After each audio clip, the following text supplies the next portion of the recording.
kulanti wacan oo wanaagsan waa mar kale iyo barnaamijkeeni toddobaadkii geeska Afrika oo anigoo Cabdirasaaq Socoto Warsan TV studioga London.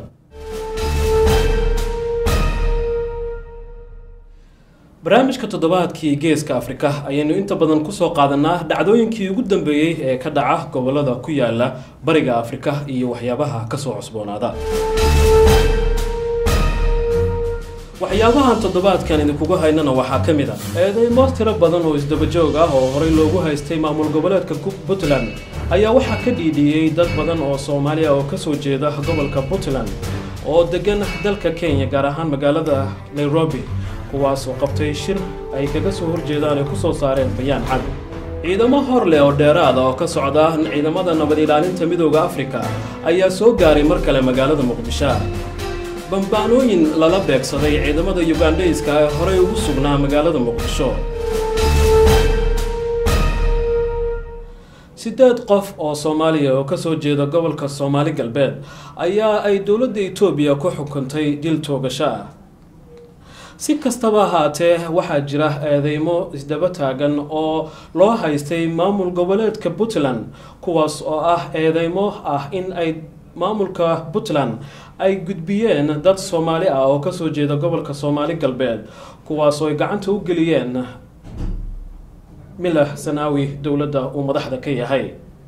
arrintan ayaa waxaa ka dhiidhiyay waxgarad aqoon-yahano iyo ganacsato ku nool dalka Kenya halkaas oo ay ku qabteen shir magaalada Nairobi. shirkaasi oo ay kaga hadlayeen sida ay kaga xun yihiin isla markaana ay ku soo saareen bayaan cad oo ay u gudbiyeen maamulka gobolka Puntland. waxaa warbixin dheeraad ah oo arrintaas ku saabsan noo soo diray wariyahayaga jooga magaalada Nairobi Saciid Umar. kulanka ay yeesheen maanta aqoon-yahanada waxgaradka culimo u diinka ganacsatada iyo qeybaha kala duwan ee ku dhaqan magaalada Nairobi kana soo jeeda maamul goboleedka Puntland ayaa si weyn loogu lafaguray xubnihii shacabka Soomaalida ogaadeen iyo dadkii muruqmaalka ahaa ee loo gacan geliyay xukuumadda Itoobiya. dhammaan xubnaha ka soo qayb galay kulankaasi ayaa cambaareen dusha kaga tuuray maamul goboleedka Puntland ayadoo halkaasi ugu horeen ka hadlay mid ka mid ah aqoon-yahanada maamul goboleedka Puntland. وعدينا دم الحمرة أنت يدين أنت أي فوق كعين شخصيات حروف كسر جرا بوتلان وكتر سلمان من بوتلان أنا فوق عند اليان بدور عليها أنا وأولادين كسر جرا أولادين وسياسيين وضد مجالس شخصيات كشر سنة يلها وواحد بيقولوا عيليين أي سيبسين إلا أي ديوان قويستها يعني فئة كفاشهم أو كورة دول كورة ديموي يعني أنت أصابتك لي أو ضغطي أو يوضع لي أو أنت طهي وحنا نشيرين بدك أنك سوتشينه وقول كاسكو أبتسبه يعني أنت هو سود ولين إساء دول يجري أو بدك أسود القادة هي إيه سكتوران أردت أن أروح وأقسم تاعي فعل كذا مبشر يكون رئيسي أو إنه كيف أقول لك كويس إن شاء الله مبشر بدك يدور يتواصل معك عبر كل يعني يدورني إيه يقول بين بدك شخصيات كأيكي يعني على ولا مركز بدك براروي أو سكتوران هدية لما كان ماشي بالدبي وين يومين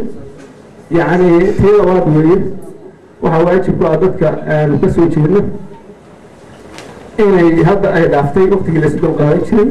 dood iyo falanqeer dheer kadib ay gabagabadii kulankaasi laga soo saaray baq ka kooban 6 qodob kaasoo halkaasi uu ka akhriyay Jaamac Ismaaciil Cilmi oo kamid ah waxgaradka beelaha Puntland. waxaan si wada dheer u cambaaraynaa farka gurracaan ee foosho xumaa ayna madaxda Puntland ugu gacan galiyeen cadawga Itoobiya Soomaaliyeed oo ay naga dhaxaysay diin dal wada dhalasho iyo xiriir soo kaliya iyo ganacsiyeentaba. labo waxaan si gaar ah u dhaleecaynaa dadkii sida gaarka uga dambeeyay falkan waxaan uga digaynaa guud ahaan dadka falkaas xun ku shaqaynaya inay ka waantoobaan arrintaas haddii kale shacabka reer puntland uma dulqaadan doonaan waana lala xisaabtami doonaa maalin maalmaha ka mid a waxaan u sheegaynaa walaalaheena sida gaarka dhibaatada loogu geystay in aanaan raalli ka ahayn haddaanan dadka reer puntland falkaas foosha xun isla markaasna ay falkaasi samayntiisa ku kooban tahay shaksiyaad caadaystay gadashada dhiigga shacabka soomaaliyeed kuwaasoo doonaya inay isku diraan ummadda soomaaliyeed ee walaalaha ah iyagoo fulinaya dano gumaysi weji iyo masabna kaga raadsanaya qodobka afraad waxaan sidaa darteed ugu baaqaynaa labada shacab ee walaalaha inay dhowraan nabadda iyo wada noolaanshaha islamarkaasna fahmaan ujeedooyinka iyo qorshayaasha gumaysiga ee ah in la isku dhufto shacabka soomaaliyeed ee walaalaha ah si ay u hirgalaan ujeedooyinkiisa kulankan maanta ay yeesheen aqoon-yahanada culimaa u diinka ganacsatada waxgaradka beelaha Puntland ee ku dhaqan magaalada Nairobi ayna cambaareen oga dhigeen firqi ka dhacay maamul goboleedka Puntland ay ka soo saareen baaq taasoo fariin ay uga dhigeen maamul goboleedka Puntland si ay wax uga bedelaan sida wax u wadaan Saciid Cumar toddobaadkii geeska Afrika Warsan TV Nairobi Kenya inagoo sii taxraacayna arrintan daba joogta maamul goboleedka Puntland waxyaabaha lagu eedeeyo gacanta dadka Soomaalida ee ka soo jeeda gobolka Soomaali galbeed uu gacanta u galiyay xukuumadda Bila Sanawi ayaan waxa ay suurta gashay inaan wareysto mid ka mid ah jaaliyadda Soomaali galbeed ee ku dhaqan dalka Ingiriiska waa Daahir Cabdullaahi Xasan Tamuuje daahir waxaan wax ka weydiiyay ugu horeyntii waxyaabahani waxa uu ka og yahay iyo sida ay arrinta u dhacday runtii way jiraan dadkaasi waanan ognahay waana la soconaa wax hadda bilowdayna ma aha horaanna way dhacday gobollo kalena ka dhacday oo ay Soomaalidu degto oo ay kamid yihiin Somaliland yaa horaanba dhowr dhacdooyin oo tan ka horeeyay sameeyay warar hoosan ka ognahay Puntland marar hore iyadoo sameysay baa jirta dadyowan gobolkan ogaadeen u dhashay Soomaalida ah Soomaali galbeed qofka soo yaqaano ma aha markii ugu horeysay ee dhacdadan ay ku dhacdo Puntland arrinta ay ku dhaqaaqdayna waa mid runtii aad looga xumaado wayna jirtaa waxayna dhiibeen 22kii bishan laba nin oo ka tirsan ururka ONLF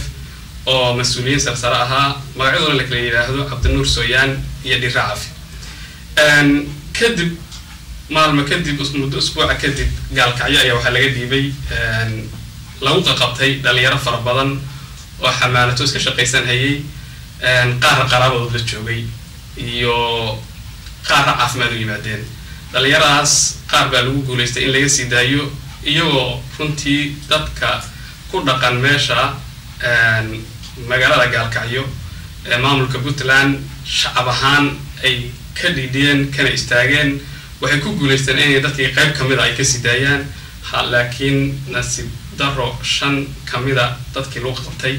ayaa loo gacan geliyay cadawga Ethiopia ee Bila Sanawi uu ka taliyo waxna soo laabanayaan labada nin oo tiray ay madax ay ahayd iyagu maxay halka ka dooneen ma shaqadii dagaalkii ku jiraan Ethiopia ay u tageen oo ay ka socdaan maamulka gobolka mise wadad iska tagay labada nin isku iska tagay meesha ما يعبر ساقسان لا سكنو Soomaalidu meel ay joogto waa Soomaali waa dad dhaliyo iyo ehel iyo qaraabo ah Soomaalida geeyiga dhamaan meel ay kala degtaba waa dad saddex mara danahoodana ka kala oofsada sida darteed nimankani waxay u tageen sida aan xogta ku helay walow aanan ururkii ay ka tirsaneen anigu madaxiisa ahayn laakiin qaraabadoodii marka aanu la xiriirnay waxay noo sheegeen dadkaasi aan lana soconaba sheegtaan kaliya ma aha in ay jirto xabsiga Puntland nin lagu dilay oy qaraabo ahaayeen arrintaas ayay u tageen nimankaas inay kala hadlaan maamulka Puntland iyo beelaha ku dhaqan Puntland inay kala hadlaan ninkaas labada nin waxay ka tirsanayeen jabhadda ONLF